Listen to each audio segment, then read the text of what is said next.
Pemirsa, penerapan PPKM yang dievaluasi tiap minggunya menunjukkan kondisi yang terus membaik. Bali yang sebelumnya memiliki angka reproduksi efektif atau RT masih cukup tinggi, kini sudah berada di bawah angka 1. Demikian dikemukakan Koordinator Pemberlakuan Pembatasan Kegiatan Masyarakat Jawa Bali atau PPKM Jawa Bali, Luhut Binsar Panjaitan, Senin 8 November dalam keterangan virtualnya.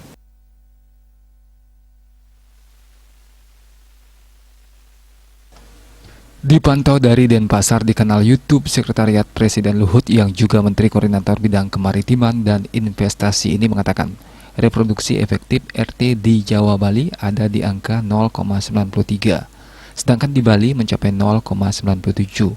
Jadi Bali juga makin membaik. Ia mengutarakan secara keseluruhan dapat dilihat kenaikan kasus COVID-19 masih terjaga pada kondisi yang rendah.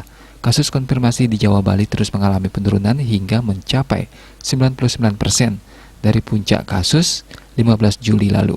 RT Indonesia dan Jawa Bali juga masih berada di bawah 1, mengindikasikan terkendalinya COVID-19.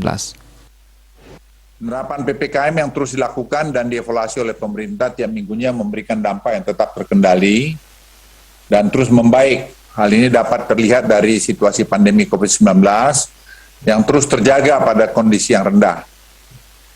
Kasus konfirmasi di Jawa Bali terus mengalami penurunan dari puncaknya hingga mencapai 99% dari puncak kasus pada 15 Juli yang lalu. Selain itu, RT Indonesia dan Jawa Bali juga masih berada di bawah 1, mengindikasikan terkendalinya pandemi COVID-19. RT di Jawa Bali tetap pada angka 0,93, sementara di Bali pada angka 0,97. Jadi Bali juga makin membaik. Dalam rapat terbatas yang dipimpin Presiden Jokowi, kata Luhut, seluruh masyarakat diminta berhati-hati dan belajar dari pengalaman negara-negara Eropa.